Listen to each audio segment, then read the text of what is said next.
Okay, so let's continue. I think we're on, let's see, one of the questions. All right, so merchandise, sales price 5,000, sold on account 210. What would be the journal entry? So if we sold merchandise on account, front calculator, well, actually, I can do that in my head thanks to Wyatt, who challenges me. Uh, so if it's a 2% discount, 2% of 5,000 will be $100. He'd be so proud of me. So that means if we're using the net price method for recording the sale, what would be the entry?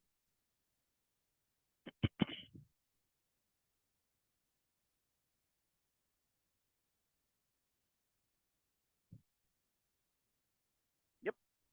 Debit to accounts receivable creates sales for 4,900. Very good. And of course, if we were using the gross price method, what would it be? 5,000. Good.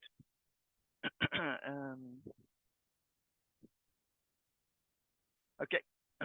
And then remember the matching principle. We want to account for customer returns and allowances. Remember those accounts?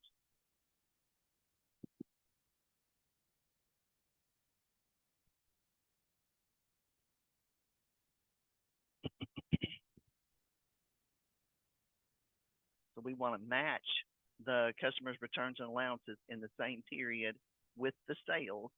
So we want to anticipate those.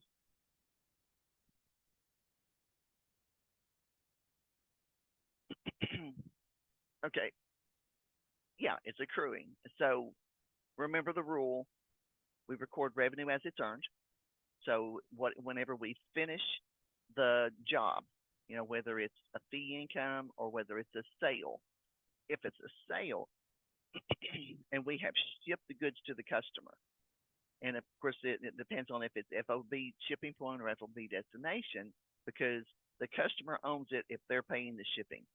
If they are not paying the shipping, if the shipper's paying the shipping, customer owns it when it hits their dock. Okay. So, but whenever that happens, that sale is consummated.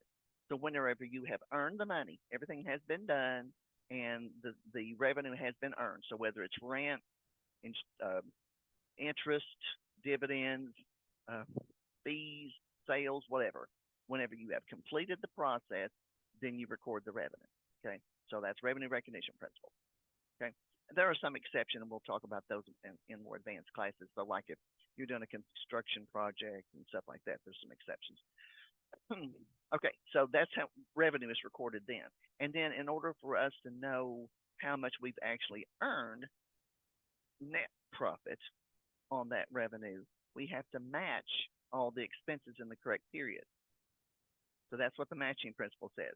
We have to gather all the expenses, everything that it costs us to make that money, match it in the same period. So if it's sales and some of those customers are going to bring that stuff back, we want to anticipate that and match it in that period. If it's bad debt, some of those customers are not going to pay, even though the sale has been consummated. They're just not going to pay. So we're going to match the bad debt expense in that period. Um, Salaries, what you paid your employees. So if you haven't paid everything, you're going to accrue that, right? Incurred, not yet paid. If you haven't paid your utility bill, you're going to accrue that. If you haven't paid your property taxes, if you haven't paid your income taxes, everything that needs to be matched with that revenue goes in that period, and we accrue in order to make that happen. Depreciation, same thing. So during the period while you were earning that money, you're using up your fixed asset, wear and tear. So you record that depreciation, you match it in the same period with the revenue.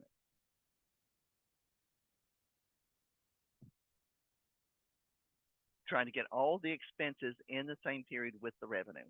So again, if you're selling stuff and you know that some of those customers are going to, if you allow, excuse me, if you have a return policy so people can return stuff, they're going to. And so you look back historically, 1% or whatever amount comes back in, we want to anticipate that and record that in the same period with the sales. Okay. So if we're going to accrue for um, returns, two accounts are involved. Remember what they are?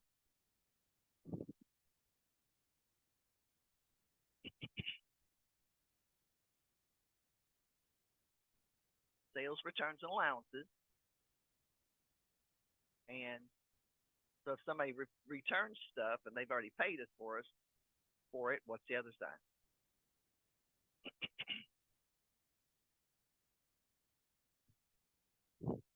Customer refunds payable.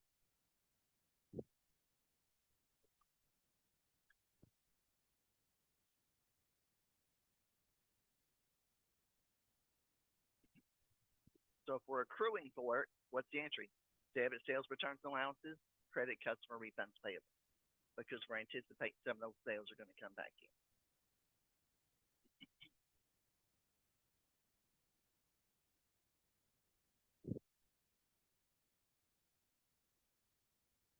All right, let's see what else. um,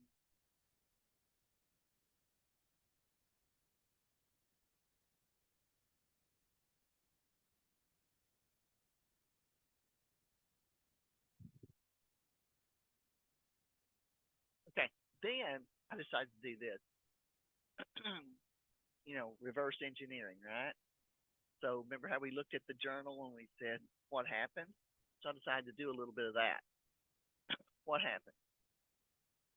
Debit inventory, credit accounts payable. 27.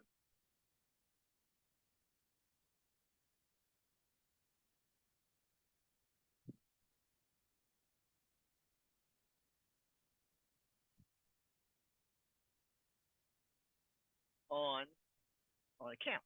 Purchase of inventory on account. Perfect. What about the next one?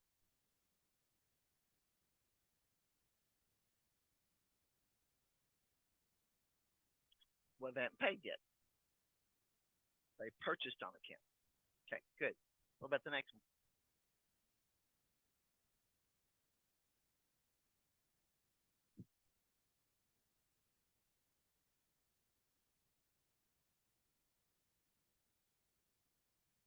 They didn't pay in time to get the discount. Good, good, good. So you have a sales discount not taken. Good. And of course, the company is using what method? Net price or gross price to record the sale? Net price method. Okay, because notice that you're crediting accounts receivable for less than the cash because it takes two credits. So therefore, they're using the net price method. So when you get paid and you earn an additional discount, it's sales discount not taken. If it was gross price method, it would simply be debit cash credit accounts receivable because it's at gross. And then of course, if they had paid within the discount period and the company is using gross price method, what would the entry be?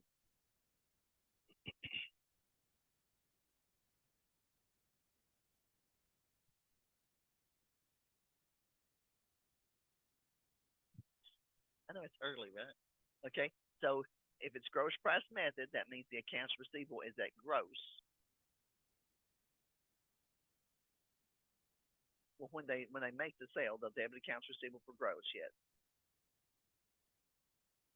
right? If they pay on time,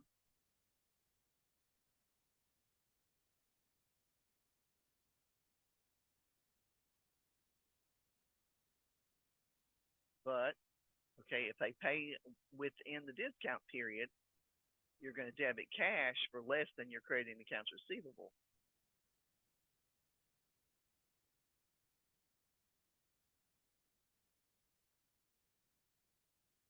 Sales discount, good, good, good. So if it was gross price method, then we have to use sales discount. Good. All right, what about the next one?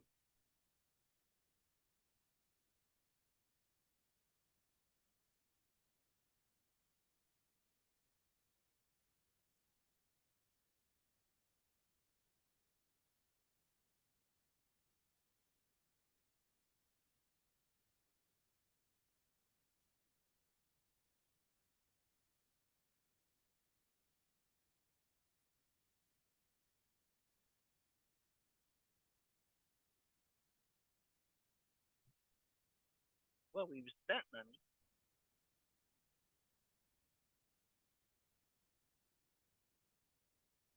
Well, we bought it previously, right? Because when we bought it previously, what was the entry? What was the entry when we bought it?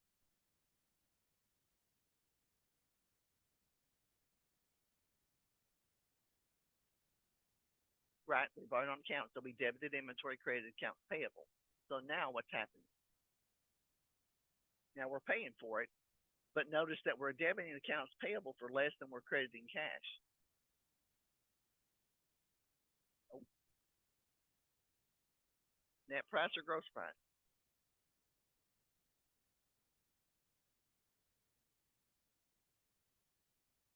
That's net price. If it was gross price, we would debit accounts payable for the same amount we're crediting cash.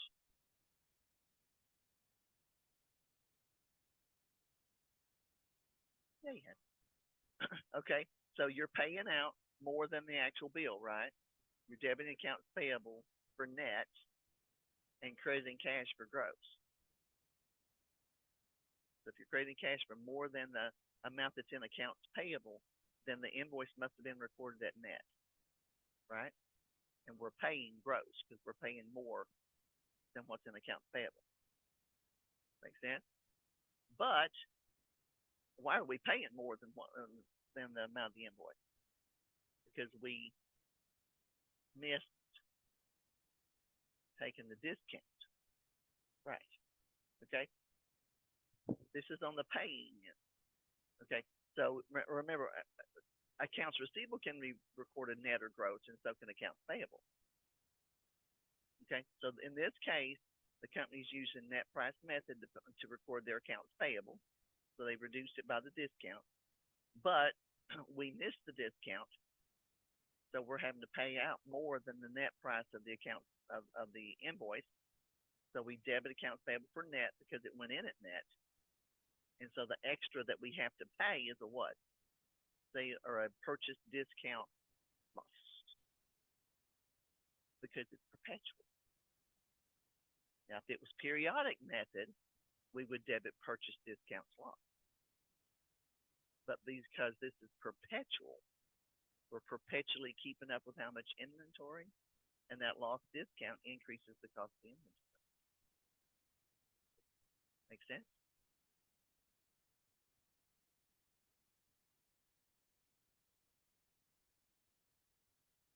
It's not sales, it's purchase. It would be purchase discount not taken. Because in a perpetual system, all of the cost of inventory goes into the inventory account. And a purchase discount loss is a part of the cost of the inventory. Now, if it was periodic, we would do purchase discount not taken. Because it increases the cost of the inventory because we foolishly lost that discount. So that increases the cost of inventory that we initially purchased. It does. It increases our assets until that inventory is sold, and then it increases the cost of goods sold, which is what type of account? Cost of goods sold is a inventory when it's sold becomes cost of goods sold. The using up of an asset to cost of goods sold is an expense. Okay? Make sense? Okay. What about this? Can you do that?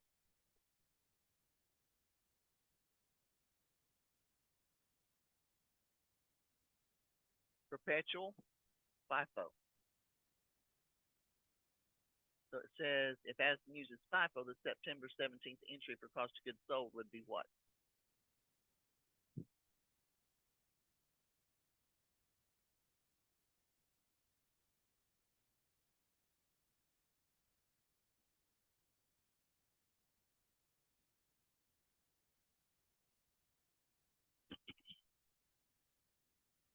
Remember how we do this on a perpetual system? Now, periodic's all different, right? We look at the whole month.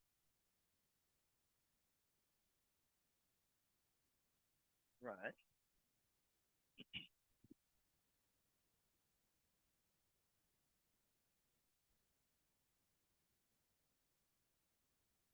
sold 10 on the 4th.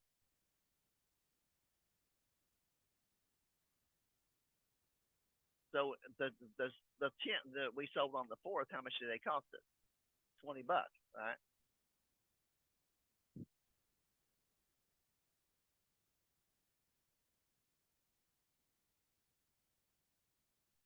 Yes. Yes.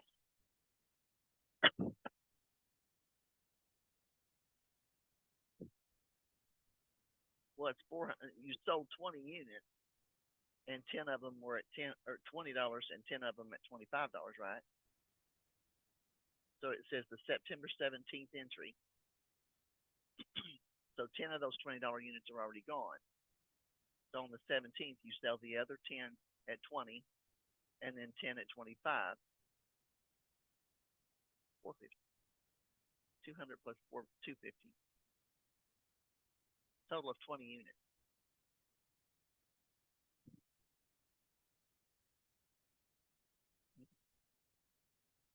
No, we sold 10 units of the 20. That's $200,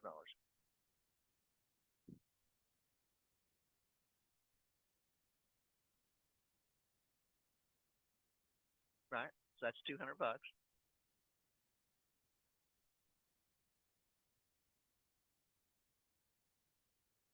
No, remember, on a perpetual system, each time we make a sale, we're going to record cost of goods sold. So your entry right here, when you sell this, your entry for cost of goods sold is debit cost of goods sold, credit inventory for $200. Then you purchased some more units. Then you sold 20 more units. So the question is now, what would be the entry for cost of goods sold on this date? So the ones that you sold, no, no, perpetual, under perpetual system, each entry is on its own because you're perpetually, every time you make a sale, you're recording the entry. So each sale is a separate cost of goods sold. So it's not like periodic.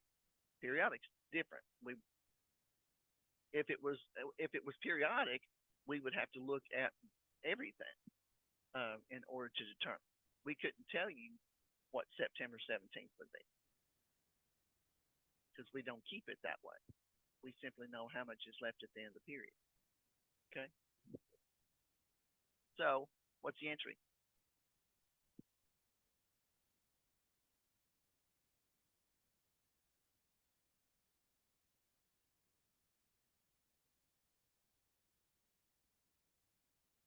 No, not sales because we didn't sell it for 450. We sold it for more than that. We hope, right? 450 is the cost. So remember, it takes two entries to record a sale. Not credit. Top of the count is it?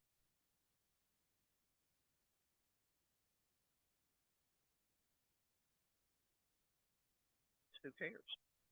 Don't know. Don't care.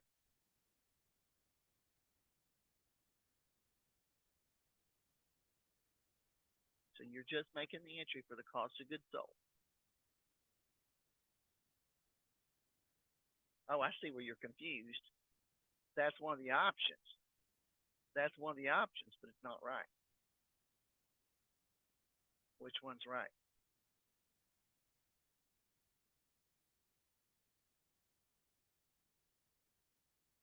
B. Because some of the inventory left, it's been sold, so the asset becomes an expense.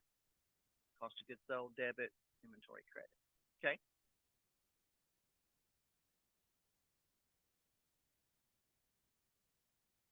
You get there. Okay, so, all right, now what do we need to cover? Let's see, that went through the chapter.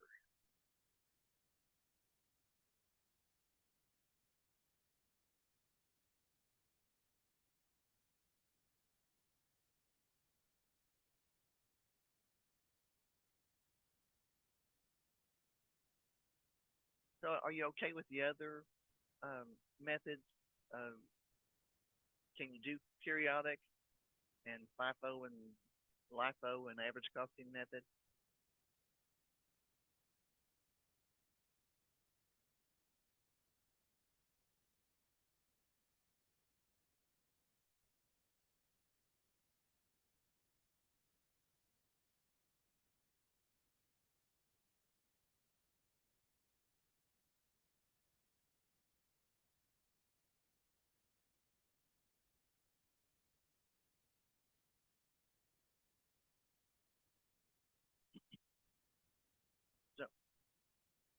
Okay, good.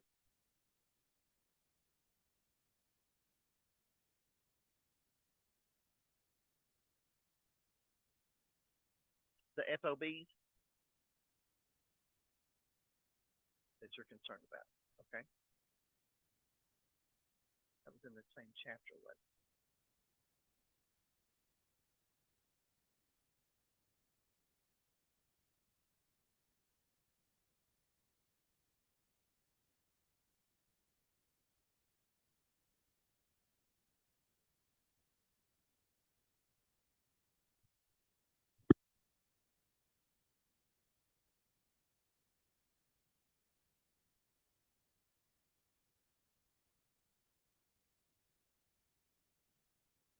Help me find it in question.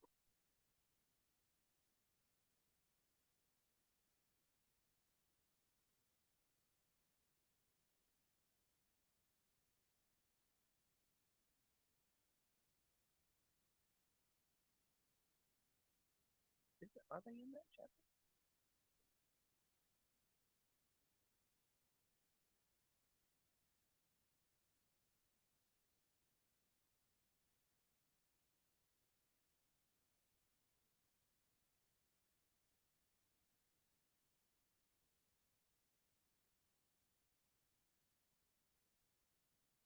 Because next chapter is cash.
You're okay with bank reconciliation?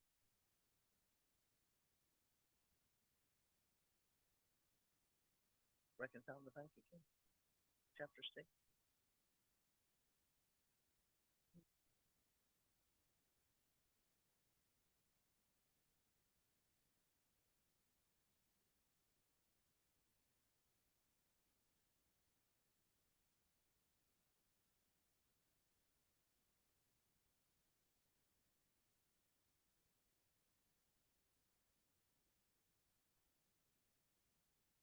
You reconcile your checkbook or your cash account to the bank statement. Remember deposits in transit and outstanding checks.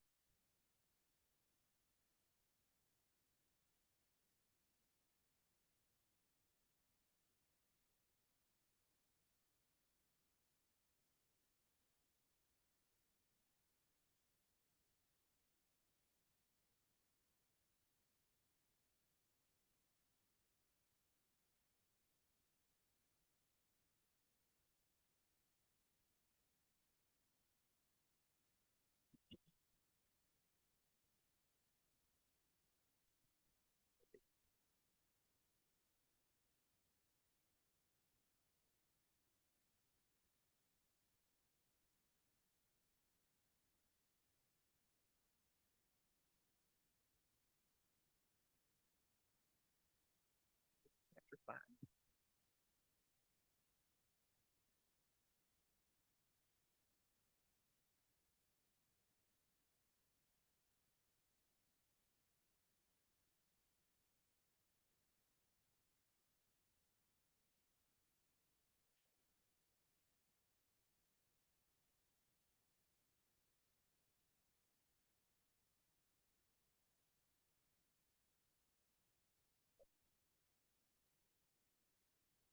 We talked about these already. We can, what does this one say? Sales invoice, $1,000, 110 net amount that'll be shipping point prepaid freight.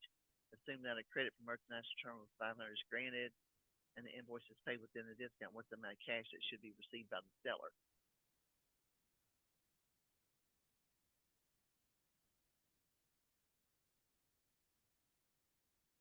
Okay, so it says, so the invoice was paid within the discount. What's the discount?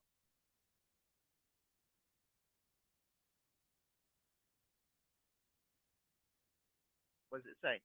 Terms are 1/10. So what does that mean?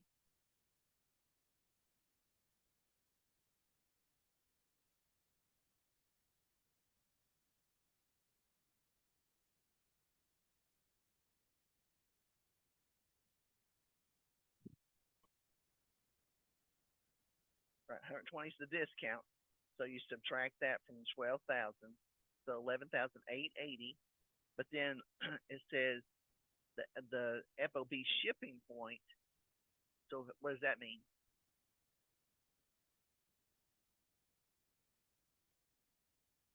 Okay, it's free at the shipping point. That means the customer's paying, free on board.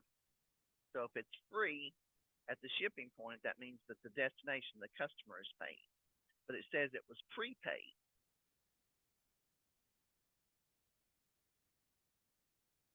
Exactly. Because the fact that it's prepaid means that the seller paid it, but they added it to the customer's invoice because it's FOB shipping point. Now, if we prepaid it and it was FOB destination, that would be freight out expense.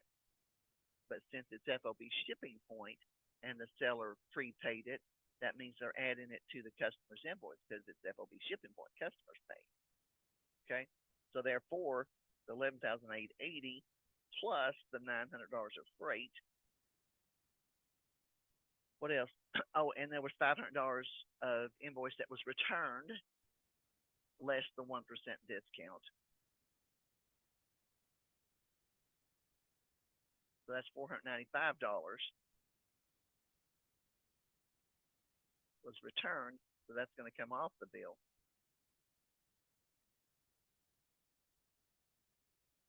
So 12,285.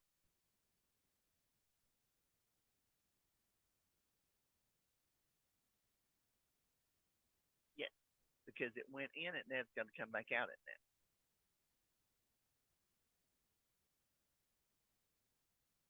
So 12,285.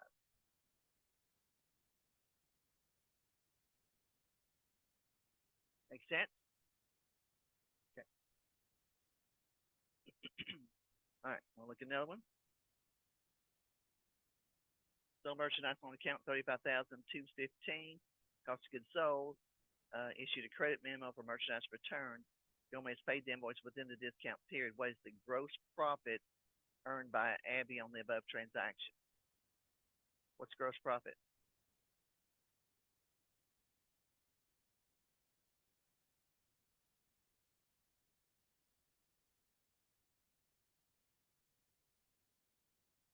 Sales minus cost of goods sold. Sales minus cost of goods sold. You need to remember that. You write it down.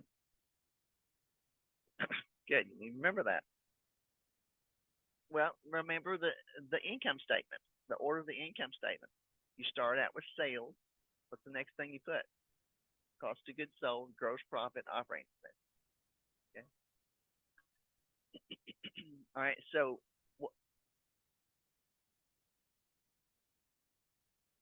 good. All right. It didn't kill you. What doesn't kill you makes stronger, right? Okay. So what's the gross profit on it? So, um,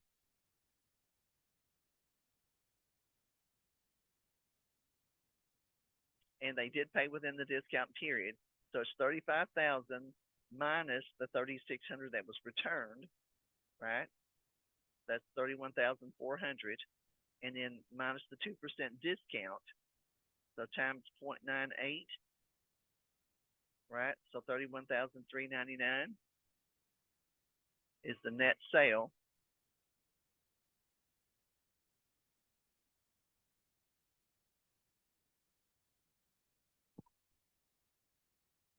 right?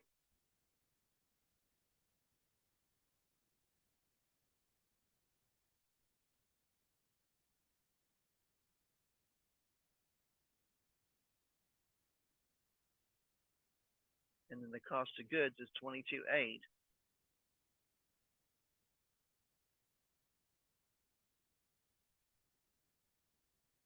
No,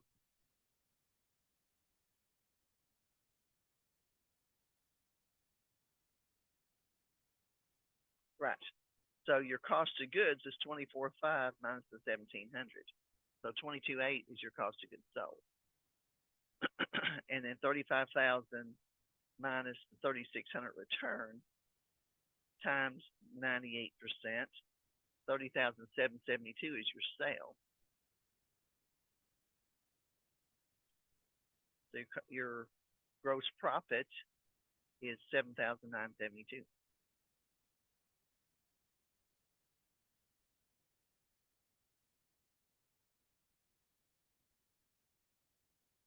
Okay, make sense? Okay.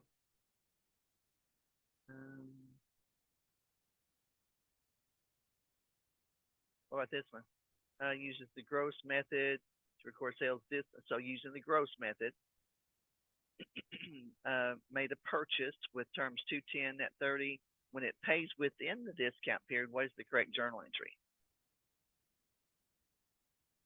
So they're using the gross method, but they're paying within the discount period.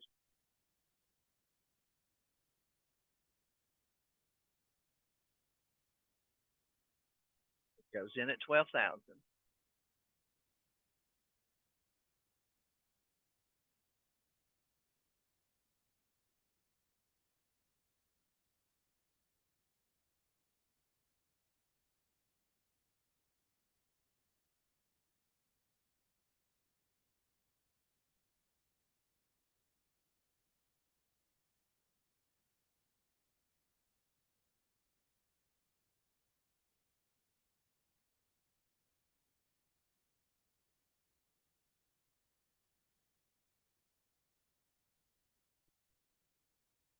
No, this is when you get the payment.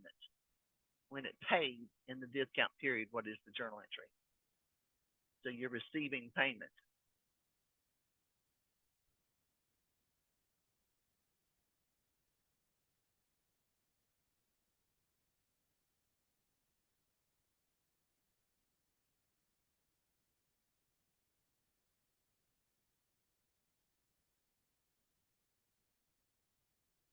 Of course, you know my pet peeve.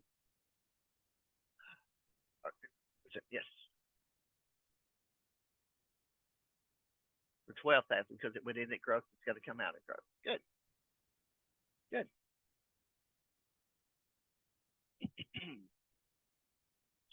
Here's an FOB. It says assumed total inventory counted was 75, excluded from the count were purchases of 5,000 in transit under FOB destination. What's the cost of inventory reported on the balance sheet? So the total inventory count was 75, but they excluded purchases of 5,000 that were in transit FOB destination.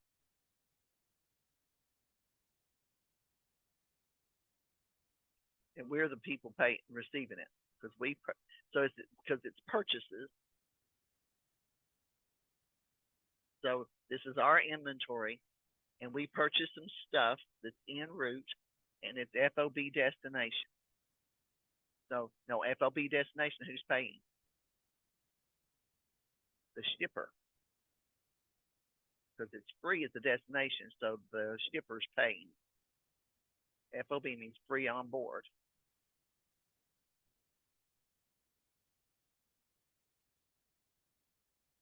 but it was FOB shipping point. Exactly.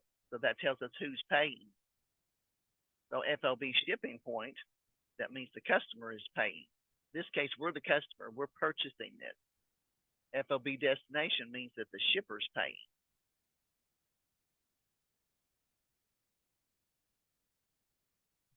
So whichever side it's free, the other side is paying. So FOB shipping means destination is paid. FOB destination means shipping is paid. Okay. So if it's FOB destination, that means that the shipper is paying, not us. So that means while it's en route, whoever's paying the freight owns it. So that means that the shipper owns it while it's en route. So we do not own it yet, not until it gets to us, because we're not paying the freight. Okay, so it says that the inventory counted was 75,000, and they did not include that $5,000 purchase. So that's correct. We don't own it yet. So we couldn't count it because it wasn't here, but we don't own it either. Now, if it had been FOB shipping point, then we did own it, and it should be counted even though we haven't gotten it yet. Okay, so our correct amount of inventory is $75,000.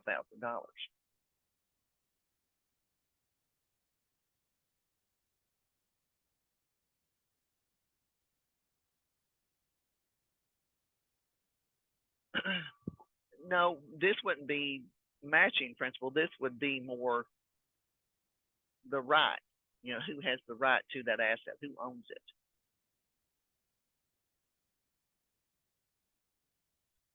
So in accounting, the things that we account for is perceived, presentation, existence, rights and obligations, completeness, and valuation. So this is rights. Who owns it? So it's not really a matching principle. That would be valuation. What is the correct value, or presentation? What's the correct presentation of expenses, net income? So this is who owns it. All right, want to do another one? What do you want to do? So is there anything else that you're worried about? Just these, you said. So you need to go through all the quizzes and make sure. Okay. All right. And of course, let's see. I will be here tomorrow. So if there's anything that you run into, try to get all the quizzes done before tomorrow. So if there's anything that you want to go over, then we can do that. Okay, so assumed inventory on hand is determined by taking a physical count of 62,000. Of the 62,000, 8 has been sold to FOB destination and is awaiting pickup by the carrier. Okay, so in this case, we've counted our inventory, and we have some product that has been sold to a customer, and it's sold to FOB destination, but it's not been picked up yet. So it's still on our dock, and we counted it in inventory.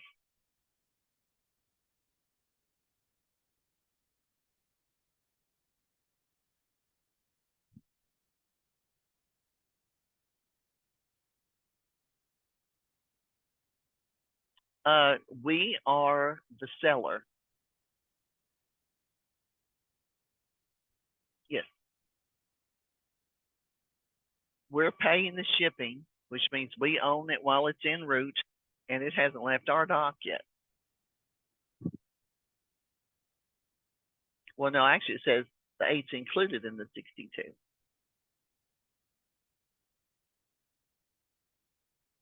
Yeah. Okay. Because we did count it.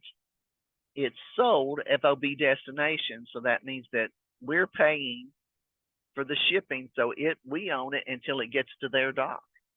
So it should be included in inventory. So it should be 62,000. And it is.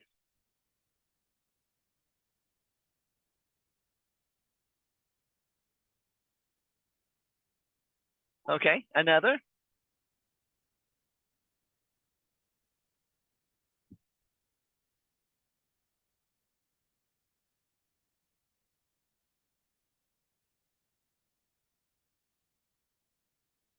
Okay, sum total inventory is determined by taking a physical count of 63,000 Excluded from the account were purchases. This time we purchased inventory of $6,000 in transit under FOB shipping point terms.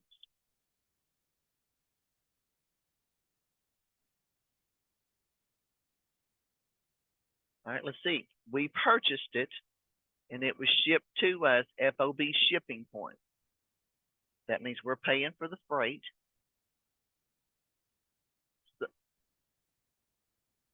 So they're in transit, and they were not counted in inventory. So our total inventory is 69. Good. Let's see if they agree with us. Yes.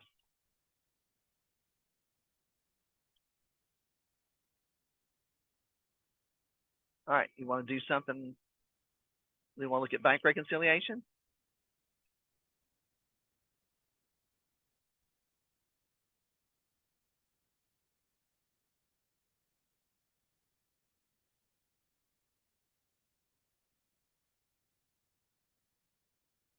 Yeah, chapter 6 is inventory. Petty cash, you remember petty cash?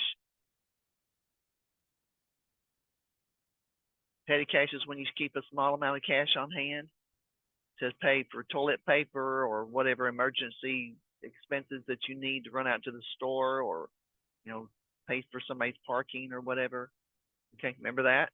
Okay, remember how to account for it? Okay, so you keep a small amount of petty cash in a box, and it says, so it says a $135 petty cash fund has $18 in receipts of $120. So what you do is, and it's typically like $200, $500. It's not something weird like $135, but whatever. So you set up a petty cash fund. You put that cash in a box. You make one or two employees responsible for the petty cash. So whenever somebody needs to run out to the store or, give somebody cash for whatever reason, that person is responsible for getting a receipt and putting that back in the box. So at the end of the month, you've looked at the box, and the box has only $18 of cash left in it, but you have receipts of $120. So if you add those two together, you're accounting for $138 of cash. So you actually have more than you should have, because you're only started out with 135. So that means somebody got cheated. So you cheated somebody $3. So maybe an employee brought back $3 too much or something. Anyway, so it says the journal entry to replenish the account. So what happens is, it's end of the month, you've only got $18 left in the account. You need it to be $135. So what is that? You're going to have to write a check for $117 to get the account back up to $135. Question is, what do you do with that money? So you have receipts for $120. So if it's toilet paper, parking, staples, tape that you ran out to the store for, you're going to debit all those expense accounts for $120. And you're going to credit cash for the amount of your check, which is $117. What are you going to do with the other $3?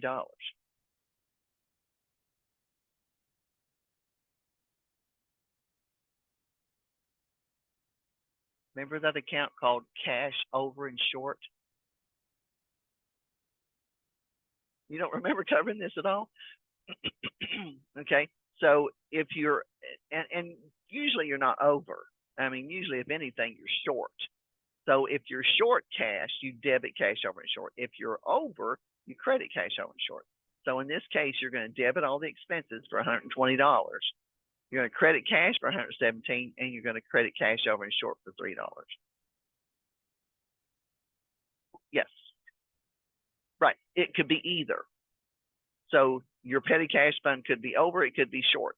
So whatever it is, you're going to debit or credit that account for the difference to account for the fact that you're missing cash or you grew some cash. Yes. And so in this case, you're over, so you would credit cash over in short. Yep. And that makes sense, right? Because if you lost $3, that's an expense, that's a debit. But if you gain $3, that's an income, that's a credit. Okay. And the same thing happens when you have a cash register. At the end of the day, you count your cash. You have your tape, so you know how much money should be in there. So if the tape says you took in $500 today, but you counted out your money and you only have $490, so you're $10 short. So in order to record the transactions for the day, you're going to debit cash for $490 because that's all you got. You're going to have to credit sales for $500 because that's what the cash register tape says you took in. So you're going to have to debit cash over and short for the $10 to show that you lost $10. Okay. And of course, if you ended up over, if you had $501, but the tape says you only should have 500, then you're going to debit cash for 500. You're going to credit sales for 500. You're going to debit cash for 501 because that's how much you're going to deposit. That's what's in the register. You're going to credit sales for 500 and credit over and short for $1 because you picked up $1. Okay. All right. See what the answer to this thing is. Yeah, credit to cash over and short for $3.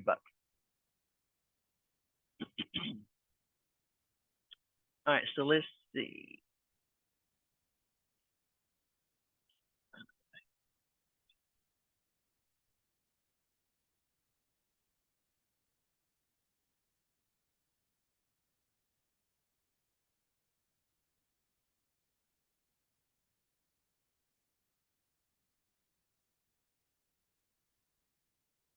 Here we go.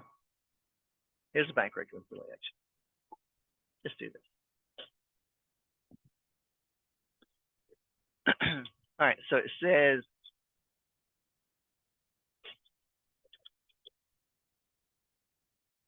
cash per balance per books.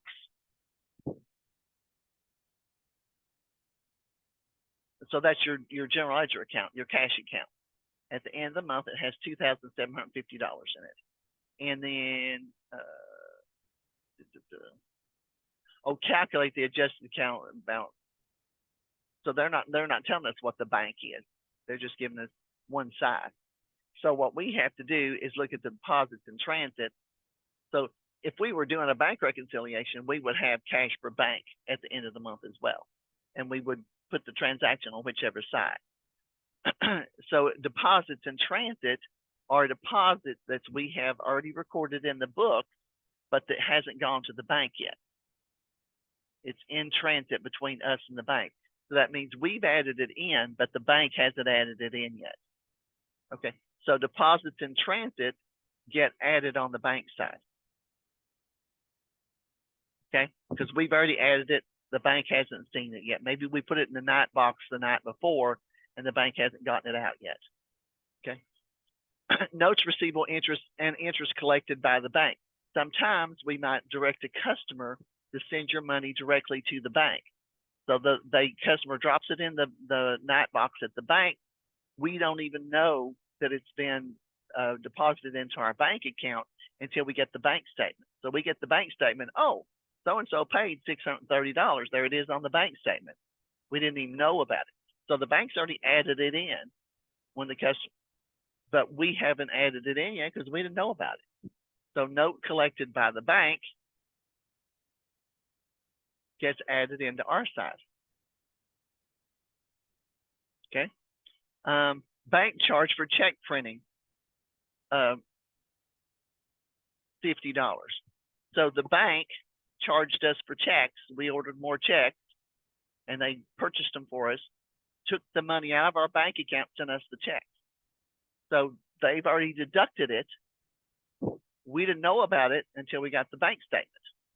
So any kind of a bank charge is going to come out of the bank, and we don't know about it until we get the bank statement. Okay. Outstanding checks. These are checks that we've written and sent out into the world. We've already deducted them when we wrote the check, right? We reduced our cash balance because we know that we've already spent that money. So as soon as we write the check, we take that out of the checkbook. We subtract it. Right. We don't know when they're going to cash it. But the bank hasn't deducted it from the bank account until they present it to the bank.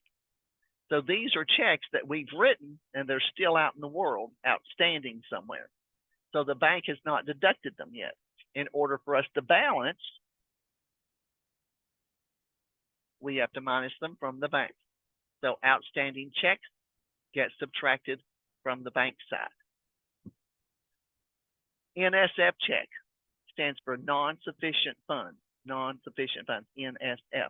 So what that means is a customer gave us a check, we deposited it, and when we deposited it at our bank sends it to the customer's bank and tries to get collection on that money. Customer's bank checks their account and says, they don't got that much money. So they kick it back to our bank because the customer doesn't have enough money for them to pay the check. So they kick the check back to our bank. Our bank takes it back out of our bank account and mails the check back to us because it's no good. Okay, so we've already deposited it, added it into our bank account. Now it got kicked back, so the bank deducted it back out of our account. So we have to minus an NSF check from our side because our bank took it back out and mailed us the check back. Okay, so that makes sense? Good, very logical, right? So now what they want to know is what is the adjusted cash balance per book. So, and actually, if we knew what this number was, we could balance both. I mean, we would be able to reconcile and we would say, okay, because it balances, we know that this is the correct amount.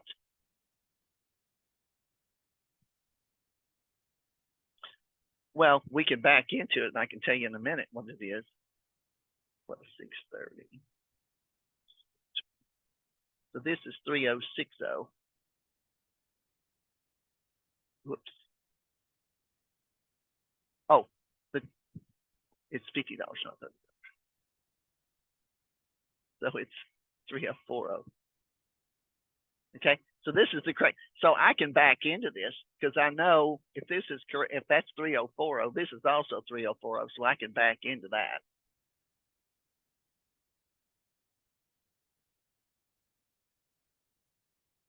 Is that 1250? Yes. So this is 4090.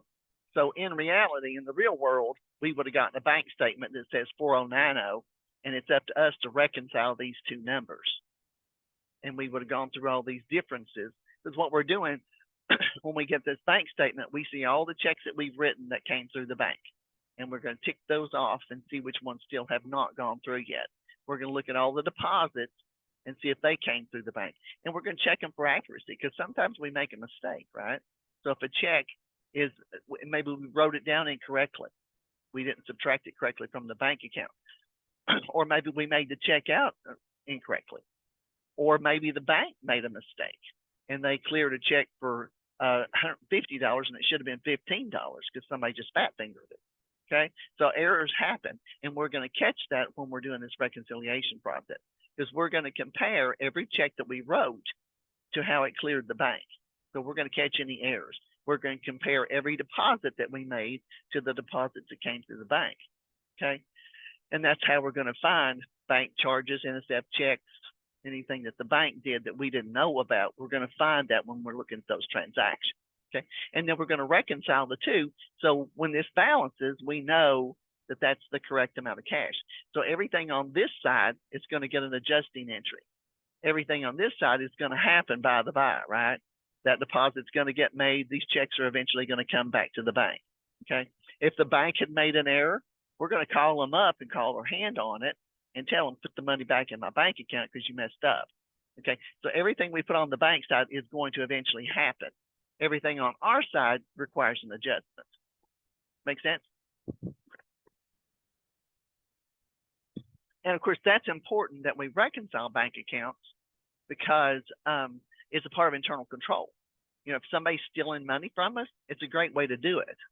You know, I don't know if you've heard me tell the story about I had a client that she had a office manager that was robbing her and got her to the tune of about $35,000, $40,000.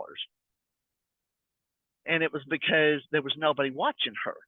So she was writing checks out of the checkbook to herself And then, so it would come to the bank with her name on it, but on the checkbook, it might say so-and-so furniture or so-and-so supplies. So she was making a difference between what she was writing in the checkbook and what the check actually was. So unless you reconciled the bank account, you wouldn't catch her. Yeah, it's pretty slick. So she got away with it. Well, less than a year actually, because I look at their books every year. So best she could get by with is a year, because I looked at it every year. And so I caught her when I was picking up the information to do the corporate tax return. And it's because I like to look at the bank reconciliation to make sure the cash is correct before I put it on a corporate return. Okay, so this is part of internal control, because you can catch errors like that. You can catch cheaters. Okay, good? Okay. Stop this.